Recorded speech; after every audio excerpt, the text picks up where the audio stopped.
going on, everybody? I'm Matt. And I'm the monster. Just so you know, I just want to show this off for a second.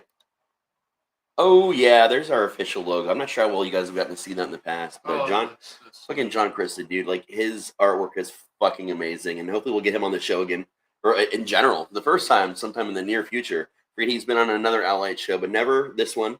But soon, John, if you're listening, man, we need to pop you on here soon. Come on, John. So why don't you tell me about what today's show is about, my friend? All right, we're going to be going over some of our favorite women's wrestlers and tag teams on top of our Kill Count Championship bracket. Yeah. Technically, it's the Cryptid Kill Count Championship tournament. Yes. Technically, that's a lot of fucking words, and I'm a writer, but I don't word so well sometimes. So yeah, last time we focused on our favorite male wrestlers. We like to break things down for a reason because we want to give people like their own showcases. So we thought we could have done our overall like favorites, but it just seemed like more respectful and for time that we could spend more time talking about different things. So let's you want to do first? Talk females or do the matchup? Talk females. Yeah, let's talk females first. All right, man. I'm gonna start off with you. Right now, we don't have anybody with us today. It's just me and Matt. No problem. Sometimes we'll have guests. Sometimes we won't. This is one of those times where we decided to be a little bit more chill. So. All right. Get us started, man. I think one of my favorite women's wrestlers of all time is definitely got to be Lita. Because Lita, her faction work by herself, and in-ring ability, it's just like top 5 for me. Oh, yeah. And like impactfulness. Oh, yeah. Definitely, dude. She's a badass. I mean, look what she came out with. The Hardy Boys, man. They were Team Extreme. Exactly, man. Team Extreme has to be one of the... Yeah. So I spilled something because I'm a fucking moron. So I'm going to have him grab a paper towel for me real quick. Never drink things too close to your soundboard. Luckily, it's not that close to my soundboard. It's not going to get into my soundboard. But, yeah, sometimes you spill shit during shows, and that's never fun. Crisis averted. But yeah, I have to agree with you, dude. Like, I would have to say that Lita is definitely in my top 5. And, for lots of reasons. She's a badass, first of all. Obviously, you covered that. But her mic skills, they got better over time. Oh, yeah. In the beginning, they were fantastic. And then, the recent return. Oh, yes. With her winning the tag titles with Becky Lynch. Yeah. Dude. She's been... Lita and the Man. Oh, yeah. I wish they'd have called themselves the New Brood, though. For old school fun, because, the Brood was Christian and Edge. Then the New Brood was literally the Hardy Boys. Yeah. So that, I don't know. For some weird nostalgia, I think that would have been kind of fun, actually. But yeah, I mean, I dig the shit out of them. I'd say she's in my top 5. Another one that I think's in my top 5. I want to make sure I get this name right because I was a child when she was around, and she made a profound just difference to me. Yeah, Alundra Blaze. Oh yeah. We're talking like fucking back in the 80s, like classic ass. Probably before then, not Alundra Blaze. I remember when I was growing up watching wrestling, you had your Miss Elizabeth, you had your Scary Sherry, you had stuff like that, Luna Vachon, stuff like that. But for some reason, Alundra Blaze would just get in there, and didn't even matter if she was in a handicap, 1-on-2. She fucking wrecked people, man. Yes, she did. She is like the pioneer of women's wrestling. Dude, there's a lot of them, Fabulous Moolah, there's a lot, but to me, yeah. And I just want to... She's on the Mount Rushmore. Yeah. I want to point this out also. We are not in any way determining any of these scores on physical looks, attraction of any kind. Nope. This is purely on, raw talent in the wrestling ring and mic skills, personality, that kind of stuff, because that's what should fucking matter when it comes to wrestling. No, we're not talking diva movement here. We're not focusing on a lot of that. Unless there happens to be a couple that were great during that era, like Lita.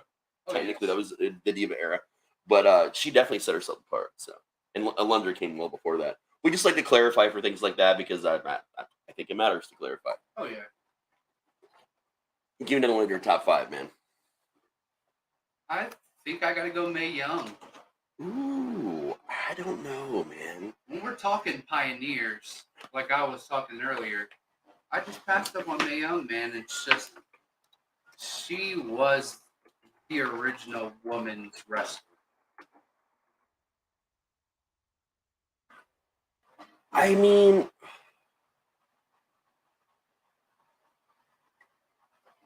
if we're talking between Mae Young and Fabulous Moolah, yeah, I got to give you Mae Young. I think 'cause I really don't want to. I can't ever give Fabulous Moolah with all the scandals and the controversy, and Yeah. I mean even Mae Young to a degree. There were some crossover issues, so it's really, God, it's really tough to talk about that. You know, the Mae Young. If you guys don't know what we're talking about, I don't know if we should talk about it. There was a lot of backstage grooming of females, things like that. I mean, I even remember they did the Mae Young Classic Yes. that they stopped doing, or at least changed the name of, if I recall. Yeah. Yeah, because a lot of controversies, things came out. A lot of people got upset about that. But there is no doubt that at least Mae Young was a very accomplished wrestler. And if you got to mention one of the two, I guess I'd feel a little more safe for mentioning her. Oh Okay. yeah. Let's see here. We're female wrestlers. There's something I'd like to mention, but like, man, I mean, Becky. Honestly, Yeah. Becky Lynch is in my top 5. Dude, she is tiny, but she's like one of the biggest powerhouses in the WWE, yeah. like men included. There's a reason why they call Becky Lynch the man. Oh, yes. Watching her has been a treat. Of the 4 horsewomen, and in my opinion, she's the only one that truly actually earned her title. Yes. Not because of family connections, not because of anything, but literally badass wrestling talent. Amazing mic skills. Her acting skills in general are pretty fucking fantastic. The way she sells moves. Yep. She has been successful as a face and a heel.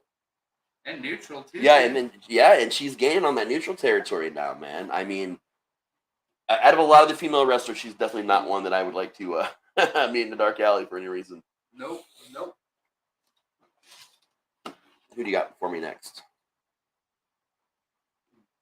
I think I might go with another current superstar. Okay. Which kind of just recently came out of retirement, Beth Phoenix. Ooh, Beth Phoenix. Now, ooh, she's.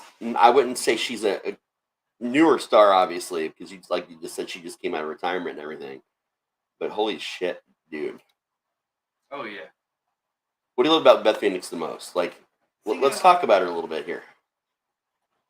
See, one of the first things when I think of Beth Phoenix is her awesome time she spent with Santino Marella for a little bit there when he had the Intercontinental Championship, and obviously one of the greatest Royal Rumble moments in history whenever she eliminated the Great Khali.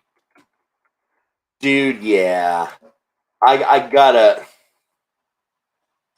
fucking agree with you there. There's just no questions about it. No questions about that, dude. Yeah. Like, whatsoever. I was gonna stay away from some family names, but honestly, there's 2 that I think are some of my all times that I'll mention, and I can just kind of mention them. Well, no, I'll mention one and the other next. Nia Jax. Oh yeah. To me, dude, she is a fantastic example of what a wrestler of any kind should be. I mean, backstage, her personality is fucking amazing. Everybody only ever has amazing things to say about her. Obviously, she comes from the bloodline. Oh yeah. Yeah, she's a bloodliner, but regardless of the Anoa'i family history in wrestling and their legendary status, Nia came out there and has always earned it on her own. She's been serious. She's been in like terrifying matches. She's been, Oh yeah. like she sells everything. Whether she's the one doing the move or you're getting it done to her. Yeah. She's done comedy, serious. I mean, holy shit. And you wouldn't think her mic skills were going to be as great. I was surprised when her mic skills, like right off the rip. The first time she grabbed that mic, like she was in it, man. She's electric, man. Yep. And one of the storylines that really pushed it for me, oddly enough, as odd as it was at times, was the one that she had with Alexa Bliss, where they were starting to become bad friends. But then was it her and Nikki got together and Mean Girl Nia, and then Nia just ended up tearing them both apart. But there was a lot of emotional content in that storyline, man. Yeah. Like there was a lot of like bullying. It's like a lot of really interesting topics that I didn't think WWE was going to cover to that degree. Yeah. But like just that was again one of the most memorable storylines with her. But I've just always been impressed with her, and I'm just sad that she's not really around right now. Yeah. I haven't seen her in bed, and that's bumming me out, man. You got Let's see.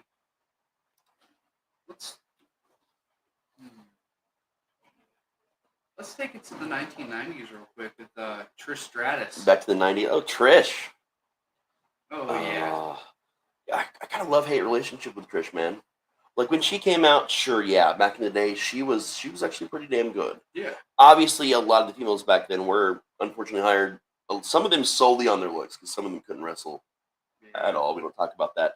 But she was one of the ones that really kind of took it seriously and kicked some ass. Oh yeah. And for her to come back now at her age and doing the shit she's doing right now, there's a lot of respect earned. I think, on that angle of things. Like, do you have some favorite like matches of hers, some favorite storylines? I like what they're doing now with her, with feuding with Becky Lynch and everything. Yeah. I think it's having a great storyline. And then there's some of the I don't remember which WrestleMania match it was. I think it was 19. She wrestled with, I think it was Mickie James. Oh, dude, her and Mickie James storyline was crazy because I remember Mickie James started off as like a fan turned stalker. Yeah. That let's see, 19 was actually when she did Trish Stratus versus Jazz versus Victoria. Oh, okay. But yeah, I mean, they definitely had some stuff going on. And then in 18, it was her versus Lita. So let's try 20 real quick, see if we're. Oh, that's actually when she turned heel. Yeah, that was her big heel turn, and yeah, the WrestleMania 20. Oh yeah. That first big turn, and like I got to be honest, man, she was a hell of a heel. Because not too long after that, Mickie James turned face. Yep. Because they had that big switchback board. That was crazy shit, man. That's some women's wrestlers right there that can just flop back and forth just like Becky Lynch, man. Yep. They were doing it way back then. They just didn't get as much recognition. Oh yeah, definitely agree with you. Okay, so my next one has got to be Natalya. And thank you, Finlay. Yeah, oh yeah. Fucking Natalya, dude. Oh yes. Natalya Neidhart, the daughter of Jim the Anvil Neidhart. Does she have some wrestling clout because of her family? Yes. The Hart family, dude. Like, come on. When you think of wanting to train at like wrestling, it's the dungeon. It's the dungeon. The dungeon in Canada, yeah, man. The Hart dungeon. Like, she grew up around all of them. She wrestled with all of them. Generations of children. I mean, a lot like Nia, which is why I wanted to mention them one after another because they're legit two of my favorite wrestlers ever, female wrestlers ever. But dude, like, she's just impressive. My thing about her is they know they can rely on her. Yeah. The company knows that they can put her through shit. She's there forever. She's reliable. She's dedicated to the WWE. Mm-hmm. But I think they take advantage of that sometimes because she does not get even the title shots that she deserves, let alone the actual titles. And I really think Natalya is she's deserving, man. Nia actually had more opportunities and had more titles than Natalya. Natalya's been around for longer. Yep. Consistently around longer. So I don't know, man. See, what I want to see is Natalya get her final WWE Women's Championship. I'd like to see it, man. She deserves it. All right, let's do another round here. One more round. One more round? One more. Kind of controversial. What you got? Chyna. Oh, majorly controversial there. I mean, I remember when she came in before the surgeries and stuff, when she was more the bodybuilder type. I mean, physically, China was impressive. She was always impressive. You know, she was one of the wonders of the world. Yeah. After Andre. And she was named that after Andre too, man. Yeah. It's like, yeah, because her size and she was intimidating. I met her in person a couple times at conventions, dude. She's intimidating. Of course, obviously, there's a lot of controversies between you know, her and Triple H, her and Stephanie McMahon. Like there's a lot of crazy things that happened in her career. You know, the adult industry, yep. the drugs. But honestly, I feel like a lot of the wrestlers that we're ever going to discuss, there's a lot involving, you know, drugs, alcohol, things like that. That we'll talk about some when it's tasteful. Like, Yeah. we're not going to be big dicks about that kind of shit, but you know, we will bring it up when it's relevant. But yeah, I mean, she was a fantastic wrestler. She was one of several women that have entered the male, like Nia. Yep. You know, the men's Royal Rumble, and a wrecked ass. Yes. Like she was like one of the first big ones I remember, like really going at the guys and saying, like, you know, I am on your level, and giving them the finger. Yep. And the second. See, what I like is that I think Judgment Day is kind of doing like a dark toned DX. I want to say that, man, but we'll get to that. We'll get to that. We'll get to stables. Oh, we can include stables and tag teams. We'll talk about that because I have some feelings about that when it's relevant. But I mean, yeah, which brings me to my mention, which is Rhea Ripley. Have you mentioned her yet? Holy shit. As much as Becky Lynch is the man, I think the company, even the other current ones we mentioned, I think Rhea Ripley is where it's at right now with the company. Yeah, she's on top of the world, man. Personality is pretty amazing. Physically, she's a phenomenal wrestler. Her acting skills, through the fucking roof. Her mic skills, amazing. She also gets probably more shit on social media than any other female wrestler right now. Yep. And she's come out and told people to fuck off, basically, which I 100% support and think that you should do that often. Although I know you're not listening, Rhea, but if you ever were to, I would recommend you do that more often because you don't deserve the shit that you get. But I'd say in modern times right now, she's probably my favorite. It's pretty close to a few others that I've mentioned, but like modern times wrestling right now, she's just barely ekes the other ones out for me. She's the WWE females MVP right now, man. She's carrying the company on her back. Becky had some time off. You know, Ronda did not quite turn out how we all thought. And we'll see how that goes. Yeah, it's SummerSlam. But Rhea is just really in there, you know, when other slack was dropped, and because, you know, medical stuff, you know, different things like that, pregnancies. Yep. She was there. And she was there in the right moment. She had everything the company needed and could ever want. And bam. You know, and now, of course, we got Becky back more full-time, and now it's some of the others full-time, so a lot of that's building up. But in that meantime, she rose, man. She did. And she was the star we needed. Not even just from the female end, like, period. Like, I would say she's one of those top stars. Regardless of gender, she's, like, she's top right now. Yeah, she's top 5 in all wrestlers right now. Yeah. In any federation, in my opinion. And and there's a lot out there, ladies and gentlemen. There's a lot of feds out there. We do tend to focus more on WWE because it's the one we most reliably watch and pay attention to. Some of the wrestlers we've mentioned have been in many different federations, even in Japan, AEW, like, all kinds of stuff. Yeah. So, like, we do focus, like I said, a little bit more on WWE because that's more accessible in our home at the moment. But I'm sure later seasons, later episodes, that we will branch out and do some special episodes for other federations as well. Oh, yes. Just because we know the most about WWE doesn't mean that we don't support wrestling in general. Mm-hmm. We support and love all federations, all wrestlers, regardless of what level you're at, man. Yeah. I mean, I think a lot of my favorite wrestling to watch consistently is indie. Oh, yeah. I prefer indie wrestling, but like the most like personal experience with indie wrestling. Oh, yeah. With the ability, and we're in Ohio. If you guys don't know this, obviously, you know, hey, we're in Ohio. We've only mentioned it a million times. But there's a huge wrestling industry here, man, everywhere. You cannot throw like a quarter down the street. It's like haunted attractions. Yep. You cannot throw like a nickel or quarter down the street without hitting a wrestling fed. So, like, there is a lot of opportunity to watch stuff. But, of course, if you tried to watch it all, you'd go bankrupt in like a week or two. So you do what you can. But we are hoping to get out to an actual event that we want to cover eventually. Oh yeah. Something that we are working on in the background for a future episode.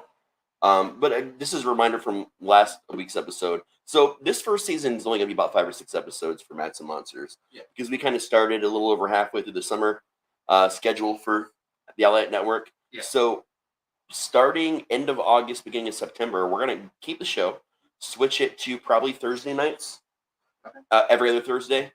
Because we actually work for a haunted attraction, and Fridays and Yeah. Saturdays are no-nos for us.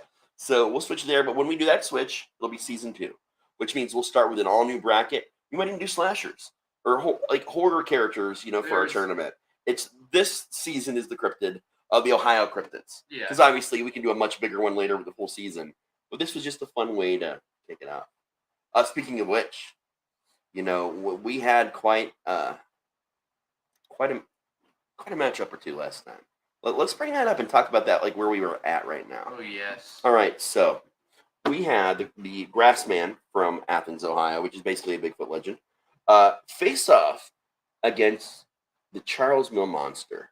Now, he was a little bit of a, I'd say a crocodile-ish Yeah. thing, if I recall.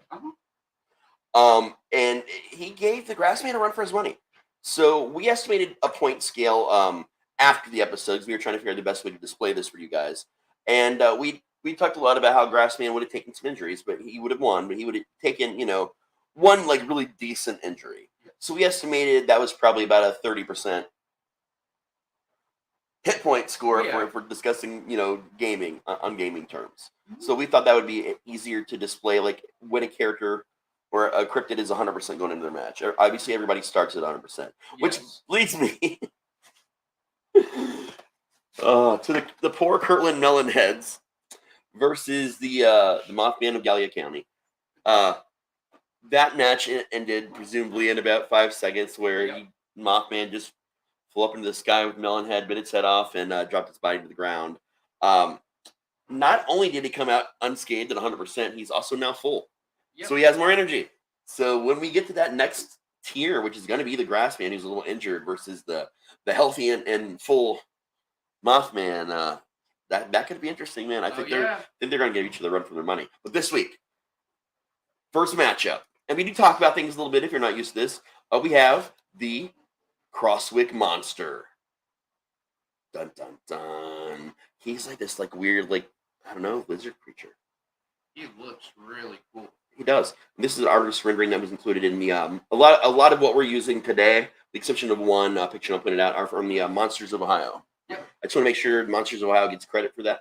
Of course, then we've got another very, very famous, the Loveland Frog. I'm sure also a picture from Monsters of Ohio. It is basically a frog man.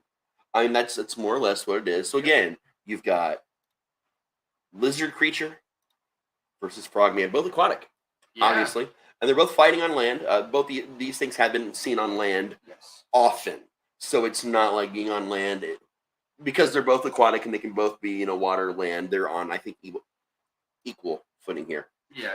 What we want to do is talk a little bit more about the Crosswick Monster, because we got to talk about their histories a little bit, so that way we can kind of match them up a little bit better.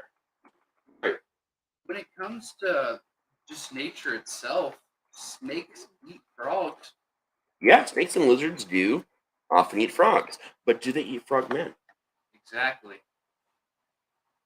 So the Crosswick Monster, although is lizard-like, is they actually equate it a little bit more to. I'm trying to think about the best way to word this. A little bit more like a Komodo dragon than a typical lizard. Okay.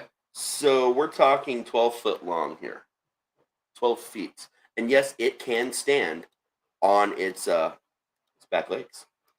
Okay. So, Crosswick, Ohio. This thing was seen for the first time in 1821. The monster wouldn't make itself officially known to the residents of county, however, until May of 1882. Although you've got sightings going back 61 years, it didn't become really popular to see this until 82. Yeah.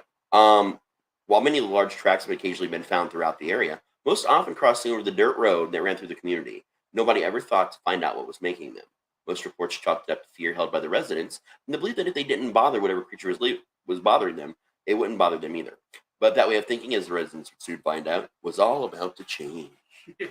While fishing in the Setterwaltz Run, a stream that passes through Crosswick, two boys by the names of Ed and Joe Lynch, aged 13 and 11, began hearing loud, unknown sounds emanating from the tall grass behind them. Curious as what the sound could be, the boys began to approach the area. Before they could investigate, though, a gigantic lizard burst through the brush and ran towards them on its thick four legs. Terrified, the boys began to scream and ran back towards their home. The creature, proving to be much faster than the pair, caught Ed in its mouth and pulled him to the ground. Poor Ed. Yeah. So Joe began to scream louder and louder as he watched the terrifying reptile drag his brother along the stream edge towards a large, hollowed-out sycamore tree, which it was apparently using as a den. Eventually, the screams of the boys were heard by the three men in the area, who came rushing to their aid. The men, Reverend Jacob Horn, George Peterson, and Alan Jordan, arrived at the scene to find the near-dead boy still in the creature's mouth and almost completely pulled into the tree.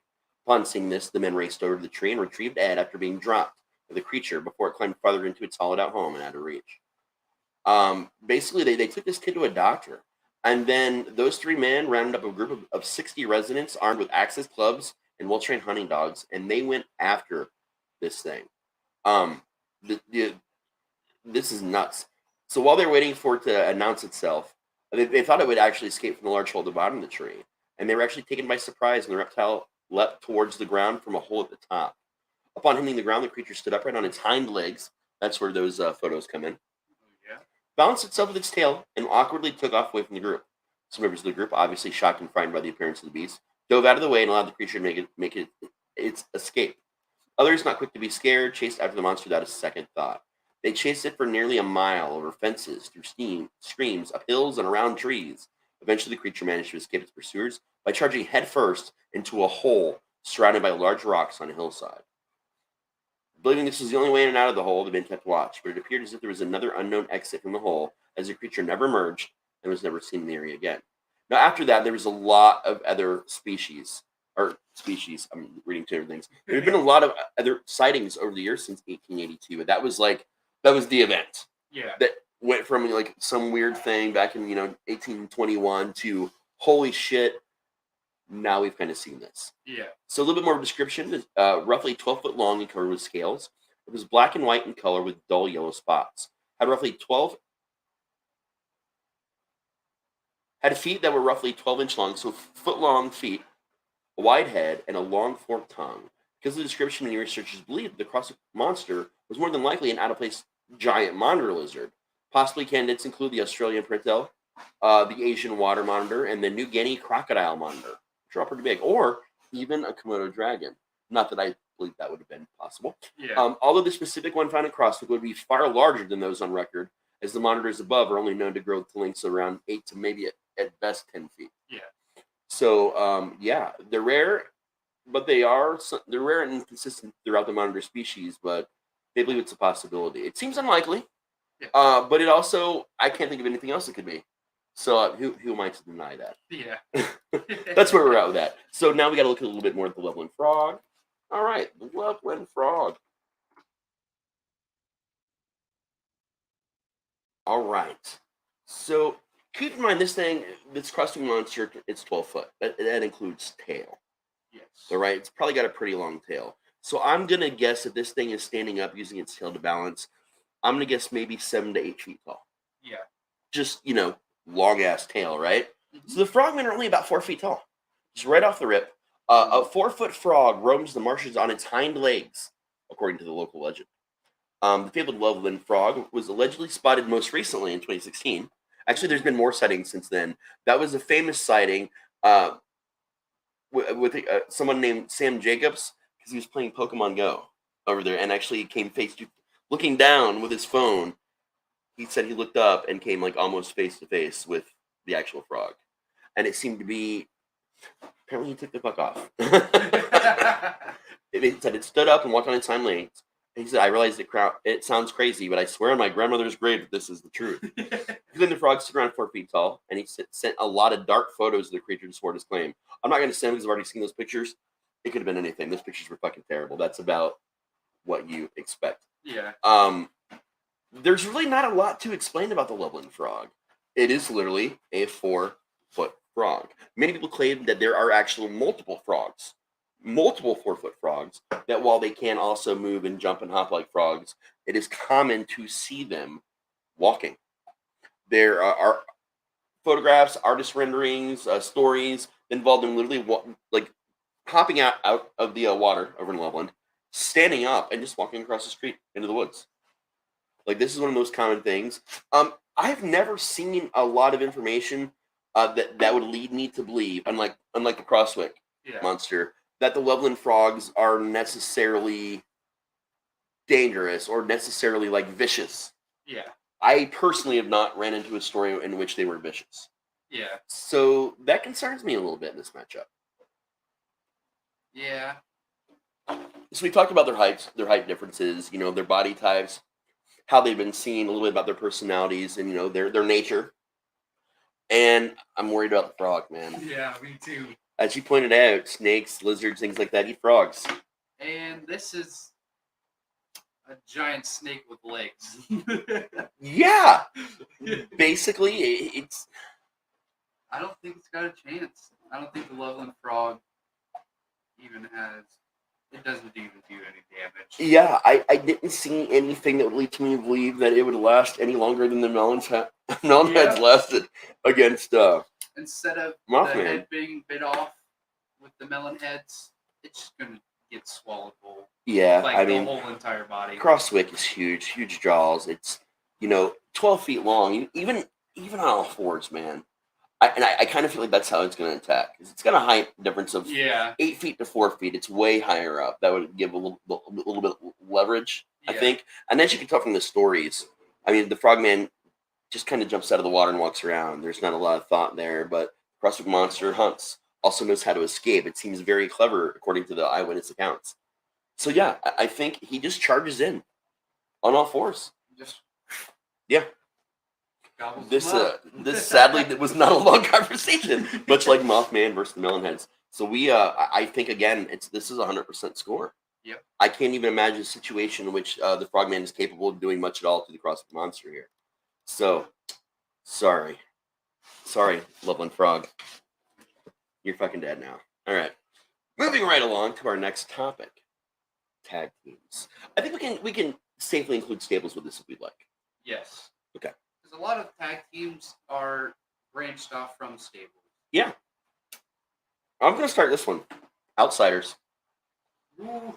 Nash and Hall. Dude, I love me Nash and Hall. If you guys don't know me, Sweet, baby. Yeah. I'm big Nash and Hall fans. The Clique in general is my favorite stable of all time because without the Clique, you wouldn't have DX or NWO. And I'm going to straight out include all of them here with the Clique. Because there's a lot of stables and a lot of tag teams for us to talk about. But NWO, come on. Hollywood Hulk Hogan, Hall and Nash. I'm talking original NWO here. Yeah. It got silly. People got added. There was Wolfpack. There was LWO, which LWO was fun. Yeah. But LWO was a spin-off and I think deserves its own conversation another time. Oh, yeah. Wolfpack was too direct because that's where, Yeah, you had the Nash and Hall went to and, different colors of Wolfpack. But, Wolfpack, if anything, was a little bit more Clique than regular because Hogan wasn't necessarily Clique. Yeah. But a lot of the members that ended up in Wolfpack specifically, kind of some of them were more honorary Clique than Hogan. Yeah. So I guess. DX, obviously, you guys have seen our video. Come on. Like, that was as DXy as we could get without being, sued by anyone. So clearly we're fans of DX. But yeah, so many great wrestlers, were with the Clique. So many other factions and tag teams resulted from there.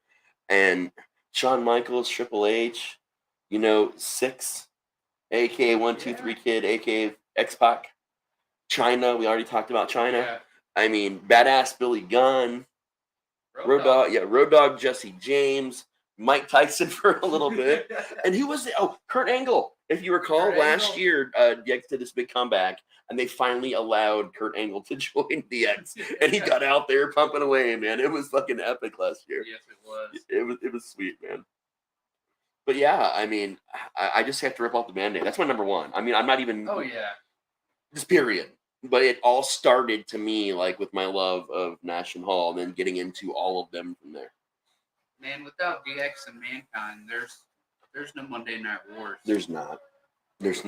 which we will definitely And have a whole conversation about. the fact that Kevin Nash was just like, come on, I want to open up these doors, man. Yep. And then they had that fake Diesel and fake Razor. That fake Diesel went on to be Kane, but Yeah. But yeah, right off the rip, man, I'm starting big time. So what you got? Ooh. I know that one's on yours too. We talk a lot about those. Oh yeah. I gotta go tag teams here. You do? One of my favorites right now, I've got to be a combination of the Usos and Sami Zayn and KO. Well, you can't say a combination. But it's got to be one or the other because they're not even. They have a story. They've had storylines together, but like that's not. They're different. Sami and KO. Sami and KO. What about Sami and KO? Do you love, man? I just love that. Let's be honest. Sami Zayn played the bloodline. He did to a T, and the thing is, like, Sami really wasn't, and then he just got fed up with Roman stuff and was like, screw it. Well, Roman got too big for his britches, dude. He became a big old douchebag. And of course, out of the ring, love the man. Oh, yeah. Great human being. I don't love him as much as a heel. I think there's a lot of better heels out there. Yeah. They're just doing the I'm the big dog, kind of generic, kind of tired heel story.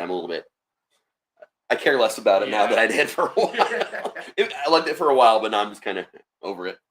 I do like that they brought back longevity and rivalry, though. Yeah, they did.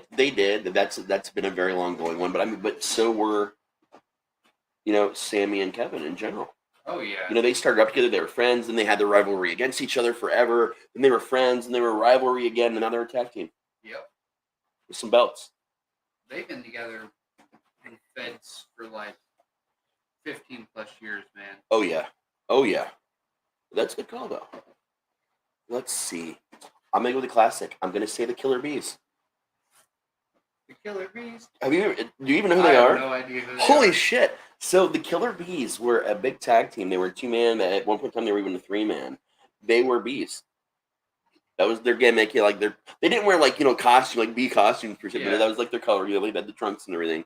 But the Killer Bees, man. When I was growing up and I was first really getting into wrestling young, that was one of the premier tag teams that there was, dude. One of the biggest. I'm gonna have to go back and show you some stuff because the Bees are old school, man. Back. Have you ever heard of the Conquistadors? So they brought the Conquistadors back a little bit with other wrestlers pretending to be the Conquistadors because it's a full costume and the ref could never tell the difference, so he didn't know who was in, who was out. They brought that back later on, with different people, but the original Conquistadors and the Bees, that was god level matchup because the Bees and the Conquistadors were fucking always going at it, dude. But yeah, the Bees that's a big classic throwback for me, man. Oh yeah. I have a lot of fond memories of just being a little kid, single digits. Mid single digits, and just watching the Bees fucking wreck. And that was one of my dad's favorite moments in all of wrestling. Anytime the Bees were on, he'd be super excited about it. It was one of several groups that he really loved. Oh yeah. So just for nostalgia reasons, I got to go with the Bees, man. What you got for me? Right.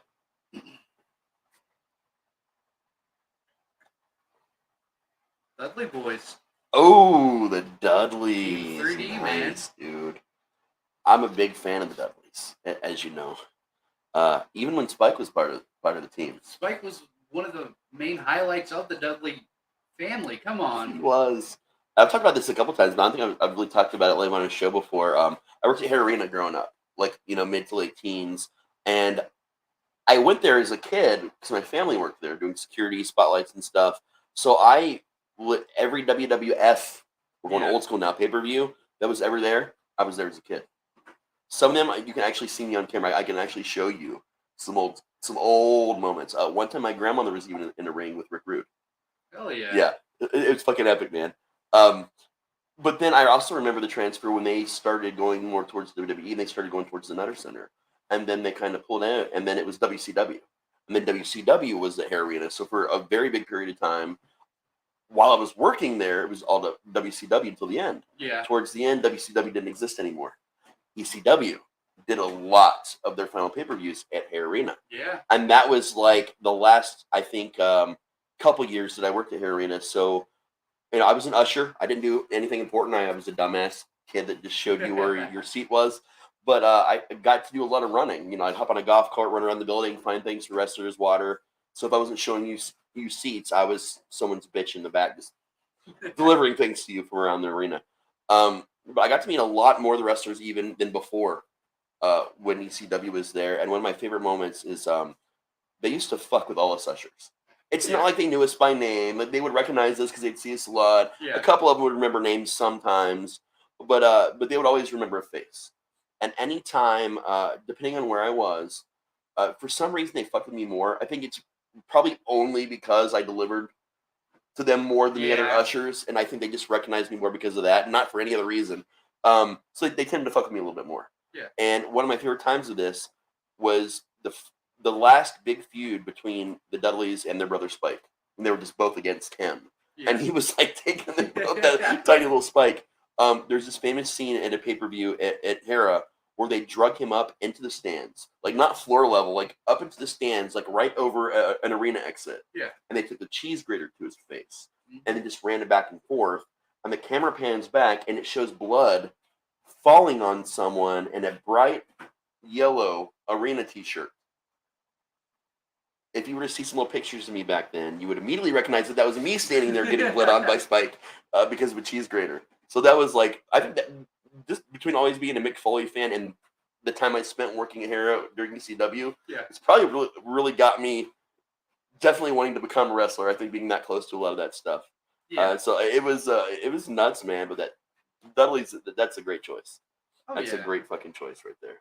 And even Bubba Ray as a solo performer in Impact, oh my god, impressive as hell.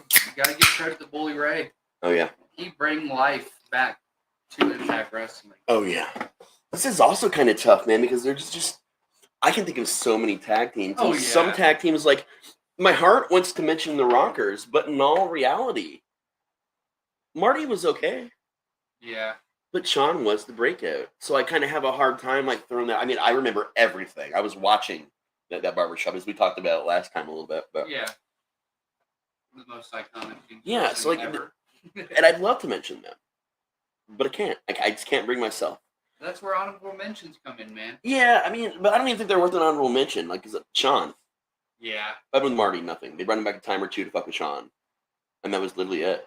Without Sean, he didn't have a lot going. No. So I went with my favorite. I went with some nostalgia, some 80s nostalgia. Let's go with some 90s nostalgia here. I got to go with Christian and Edge. Oh, yeah. I mean, there's obviously multiple tag teams we need to talk about since we mentioned the Dudleys, but I want to kick it off with Christian and Edge. We talked a little bit about the background before, with the Brood. I even mentioned the Brood a little bit ago, where it was the whole thing was Christian was a wrestler. Everybody saw him. He was apparently some kind of vampire. He met Gangrel, of course, with a bloodbath in the arena when he would come out. And then Edge came in as a vampire hunter. He was legit a vampire hunter. That was his shtick in the Attitude Era.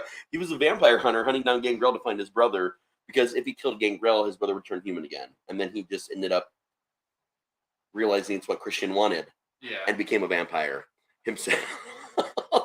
Hey, Edge's theme song was Never Gonna Stop Me for a reason. Yeah. Yeah. Basically. But that was just such a weird 90s attitude thing. Like, when I think nostalgia, when I think long-running storylines, because the next thing I'm going to mention is a stable that the Bruto was a part of for my next choice. And you know where I'm going to go with that for lots of reasons. Sure. And I'll get into that in a minute. But not only did they, after that, they transitioned in the whole rest of the Attitude Era and beyond. And they became one of the leading, hardcore TLC fucking tag teams. One of the Trinity, honestly. Because you know the other tag team of the Trinity. I'm sure that's on your list. But Christian Edge, man, all the fucking way. What you got? Hardy Boys. The final tag team of the trilogy. Yep. Like I said, it was an honorable mention last time with Jeff Hardy. Just him as a solo, and his solo career has done so much. So has Matt. Matt has, but I feel like he hasn't got enough credit. He hasn't. He never gets enough credit because everybody wants Jeff. Yep. But Matt's a hard fucking worker. He always has been. He's actually physically been in the industry more than Jeff for lots of different reasons. Again, that we don't necessarily need to get into. We just know that we love the Hardy Boys, man. so many great growing up. So many great moments of just that trio right there of the Dudleys, Edge and Christian. Thank you. I was calling it a trilogy Hardys. like a moron. But Thank you. oh my god, it's amazing. Every one of their matches with TLCs, every different twist and turn, and Every storyline. different twist of fate. And every 20-foot ladder swanton bomb. These guys fuck each other up probably more than any other series of tag teams. Like, these three tag teams made history that Oh, yeah. no other tag team since, in my opinion, has ever been able to match. No. In the way, for what the three of them did, like, specifically, there's just nothing. I'm going to mention that stable last, because before I get there, I have to mention other members of that stable individually, and that's the Brothers of Destruction. Kane and Undertaker, still a favorite. Not only are they two of my favorites, as we discussed, last time, but them as a tag team, man, like, their storyline, is separate. Kane was the brother that got all burnt almost to death when Undertaker burnt his whole family. Yep. He was the surviving other member of the family. He was burnt. He was scarred for life. He wore a mask for fuck's sake. His face was so messed up, which we found out later is bullshit. They built that so hard, and that was like pre-Attitude at the end of the '80s, sort of going into Attitude, Yeah. and then like really like halfway through Attitude, just still going strong. And when they officially decided, you know what, we can talk shit about each other, but you guys can't. Yeah. You guys can't do that to us. We're brothers. That's our job. And they just fucking dominated, dude. And they've even done like reunions, on rare occasion where they both come back and done something together. But I mean, fuck, Kane's the mayor now. Knox. But I don't know. They're just, because again, they were two of my favorite individual wrestlers. Yeah. One of the best storylines from back in the day that I was really old enough to like really like pay attention to every detail to. It was just, they're a tag team that just makes me smile when I see it, man. Yeah. Lots of memory, more nostalgia for me, I think. The original horror wrestlers, man. Yeah. Some of the originals, that's for damn sure. What you got for your last one? We can do an honorable mention too, but The last one, who I think are really underrated, are the Miz and John Morrison. okay. That was an interesting tag. My issue is this. I can't stand The Miz. Yeah. He is good enough as a heel. He's an amazing heel to the point where I actually can't stand him. In real life, not a problem with the man. I literally have no problem with the man whatsoever. Nope. I think he's got great, he's talented as shit. But John always liked more. And John's got his own history. He's got his own baggage too, But like when I watched them, John was the star. Yeah. That's how I always felt when I watched. Like John was just what you look. He was the Shawn Michaels. Yeah. Except for Miz survived. And yeah. And he didn't pull a Marty Jannetty. He's, obviously there today. But if Marty Jannetty hadn't fizzled out, I would say like the Rockers would have been a really good comparison for what they were. Because they had the energy, the high-flying moves, the shit talking at times. They didn't back down from people. It was definitely that vibe. See, some of my favorite segments just growing up in like the mid 2000s was their little talk show that they always had, which discontinued. Yeah. Just, differently. Oh yeah, man. I think, and this is my second favorite stable of all time. I gotta go. I'm trying to say which version. No, regular Ministry, not corporate Ministry. I didn't care for it quite as much. The Ministry, because again, you had Undertaker. Oh yeah. You had the Brood, at least for a while, before they were murdered and crucified, if I recall correctly, to be sacrificed during a ritual. You had APA. The Acolytes, man. The Acolyte Protection Agency. Damn. They were fucking amazing. You had Viscera and Midian. Like, you had some greats in the fucking Ministry, man. Like, that was the pinnacle of horror. Like, that was It right. for sure was. Right smack in the middle of the Attitude Era, where they were like, you know what we need more of? Horror. Yeah. They had already had some at that point. Obviously, there was some horror. Yeah. But mostly Kane and Undertaker and Mankind. Then a couple from time to time. But hell, that was even before Boogeyman, and that was also before ECW Zombie, which we'll definitely talk about at some point in time. But I mean, there were some, but like this was when it exploded because the Alkalites were just like from hell, clotheslines from hell. Like they were really like these warriors from hell. Viscera, Big Daddy V, went all purple and black, a little bit of gold. He wore like the dead eye contacts. Like he was like a sideshow. Him and Midian. Because Midian was like the tattooed man. You know, he was very very cult like. Yeah. I'd say more than all the other ones. I would say Midian felt like the biggest prophet of the Undertaker. Yeah. Like, you know, he just felt like the biggest follower, like as far as that went. I mean, again, didn't care much for when they joined with the McMahons and they did the corporate ministry. Yeah. But just the horror, the spectacle, the matches, just it was just as fun than it was as anytime the Clique was around. Yeah. Just a different kind of entertainment. It went from comedy to funny to, oh my god, this is amazing, this is action, to this is action, but oh my god, this is horror. And this is borderline, maybe this shit me on TV at times. I loved every second of it. I still like going back and watching it. But yeah. So mention our quick honorable mentions for tag teams, and then we'll do our final matchup with Cryptids and get out of here. All right. Man, since I already mentioned them earlier, the Usos. There you go. There you go. You know, they did damn well on their own, but well before the Bloodline story stuff. They're going to do damn fine after the Bloodline stuff. Oh, yeah. They are two impressive fucking guys. They've been around forever. Yeah. Their mic skills are great. Acting at times can maybe use a little bit of work, but, you know, they're still young. Like, they got it. Yeah. And I think a lot of the acting skills is only because in the storyline, a lot of the storylines they've been intentionally overshadowed as part of the storyline. So I don't think they're bad actors at all. Yeah. I just think we really haven't truly been given a lot of big opportunities recently to see them act. Yeah. Now, some more lately, obviously, with things that are happening. Yeah. But I hope they play on that a lot more and take that a lot further. Because I feel like they've done a lot with their careers. They've had the belt so many times, deservedly. But I feel like the best is yet to come with them, still. As much as they've done. Especially after Jake and Roman. Yeah, that's fucking nuts, man. And this is for Jey Uso. Roman did not make you. You made yourself. Damn right. Damn right. Actually, his father made him, literally.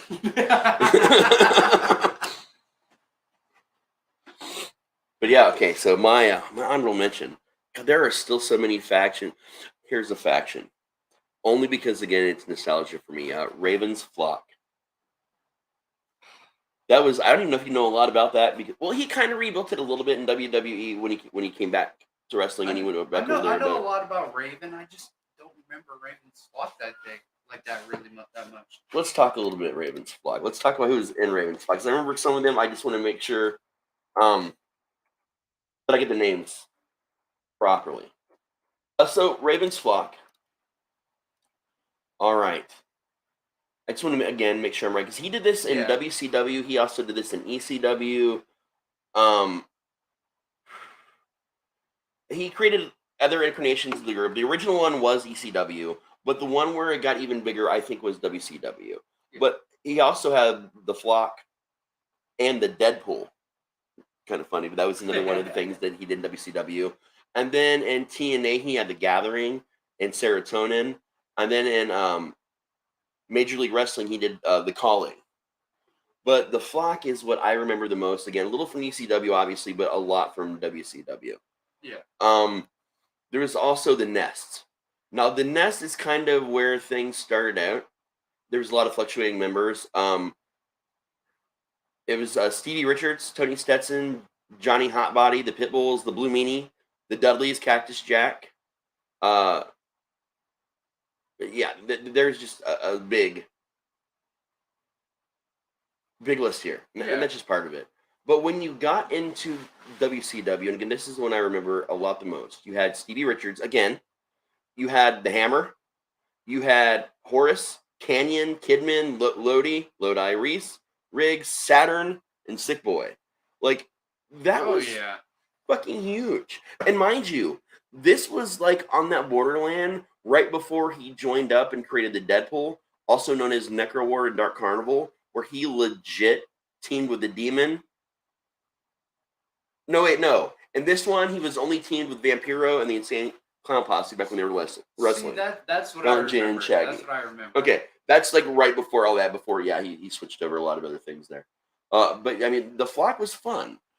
He's actually was an English teacher, which that's what I'm going to become. I actually have a tattoo of the Raven on this side of my arm. You can't really see here, but it said he's perched on the words "Nevermore."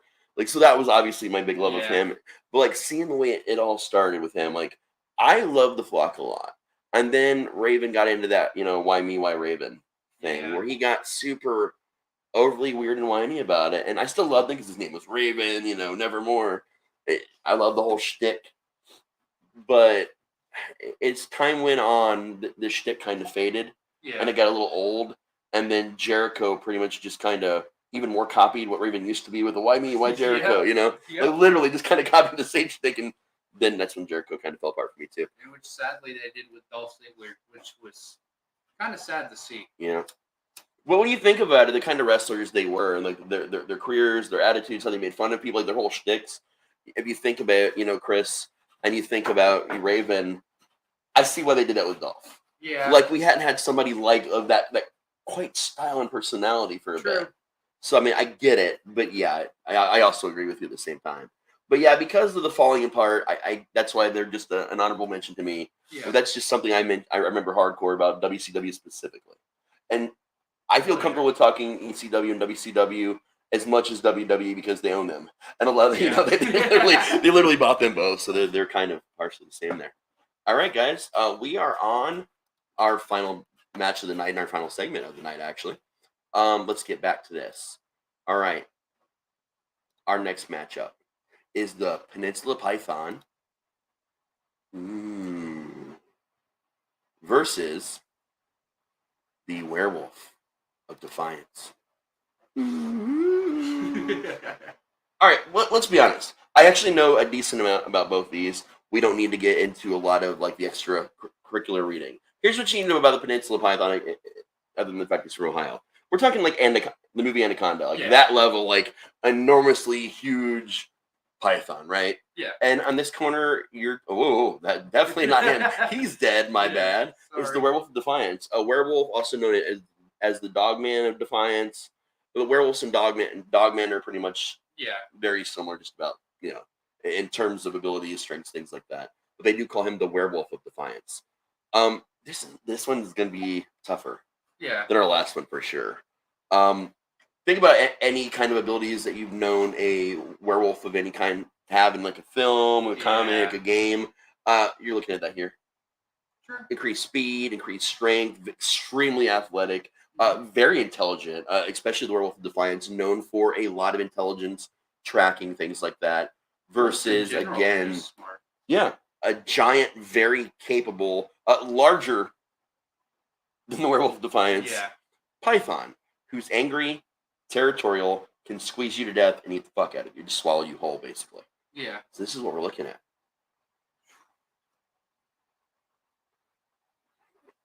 See, what I think with the werewolf, he has the speed advantage here.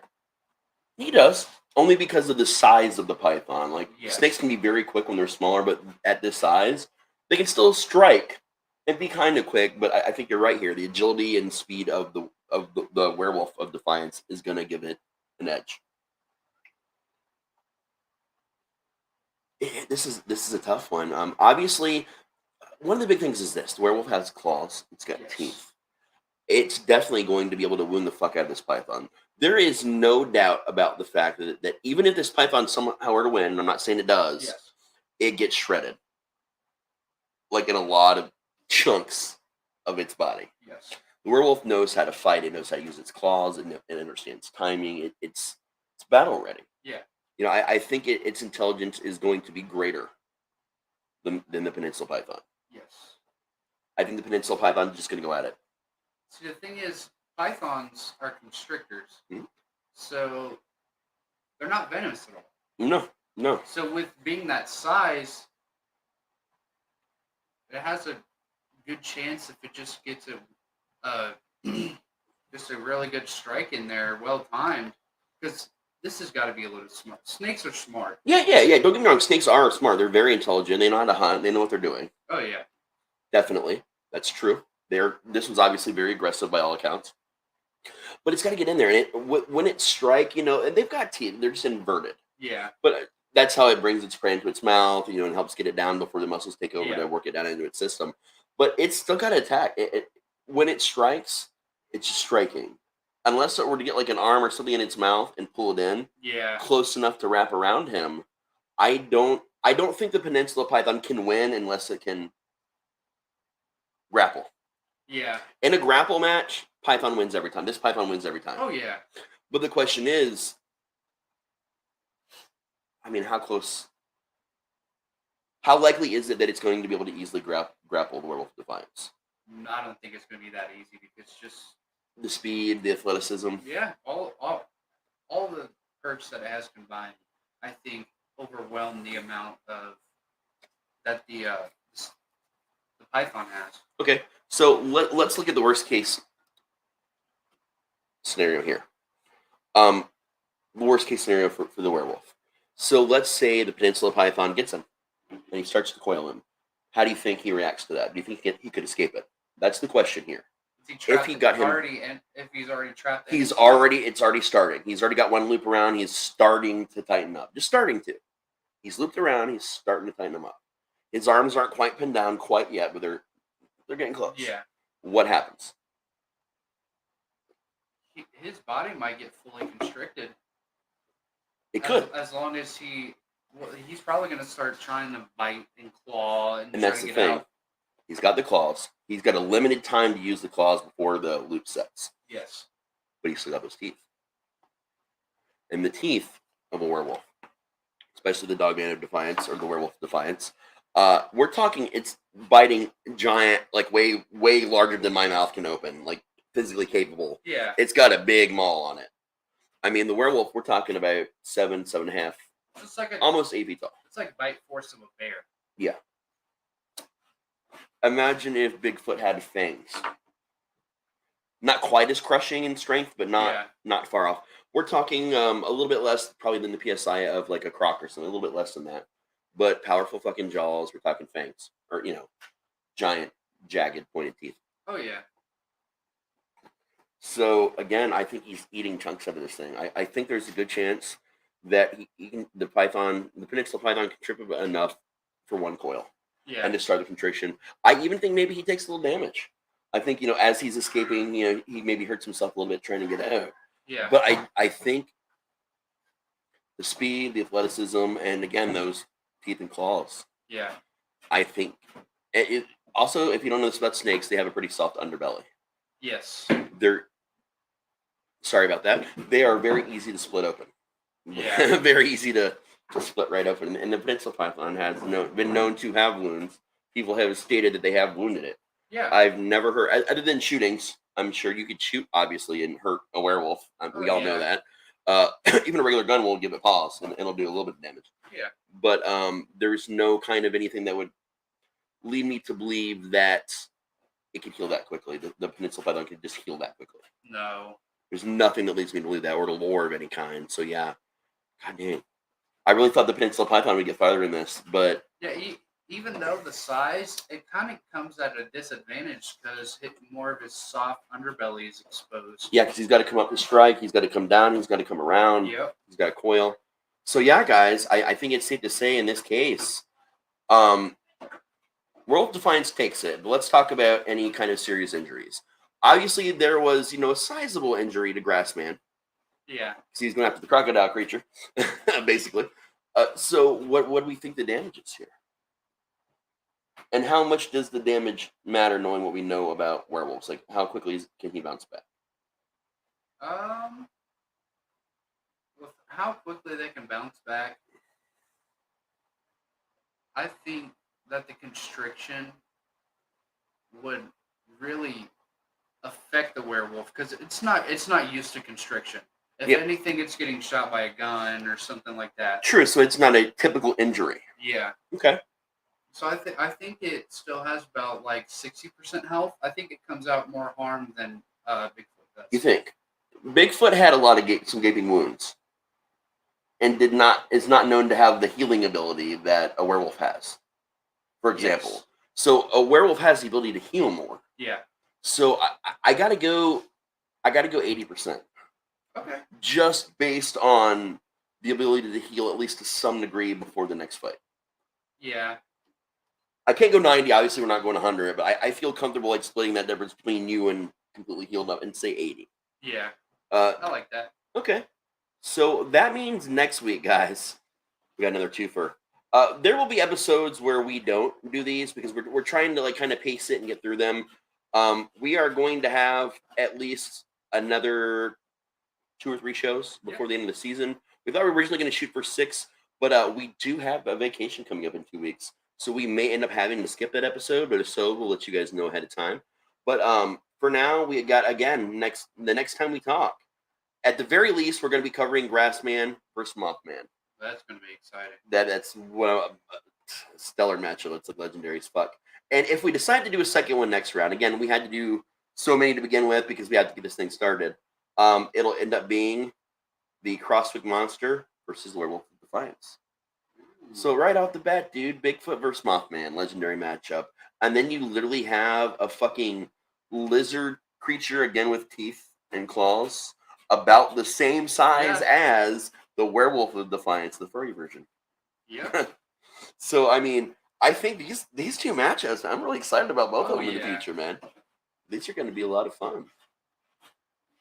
So I think what we're going to talk about next time, I know we haven't really gone over it a lot, but one of the things we had talked about was matches. Yeah. Like very specific matches between people, which is going to take a little bit more time. We might even be able to grab a couple video clips we can show next episode, or you definitely some more pictures. Yeah. So yeah, I think we're going to gear a little bit more towards some of our favorite like moments in pay-per-views, or even regular shows, whatever. Just some of our top 5 favorite matches. And actually, let's go top 10, because what we can do is we can do some before and some after our creature matchups. And there's a lot of matches we want to talk about. And again, guys, like this first season is really just you getting to know us and what we're into, what we're about. That way, when we start season 2, we can really dig way deeper into wrestling. Oh, because, yes. this first short season is just really a lot of surface stuff to get us on the same page. Oh, yeah. But yeah, we're at about an hour and 8 minutes now. So that's the end of our show, guys. Yay! Don't forget to like and subscribe and put post notifications on. Yeah. And I'm Matt. I'm the monster. See you guys. Suck it.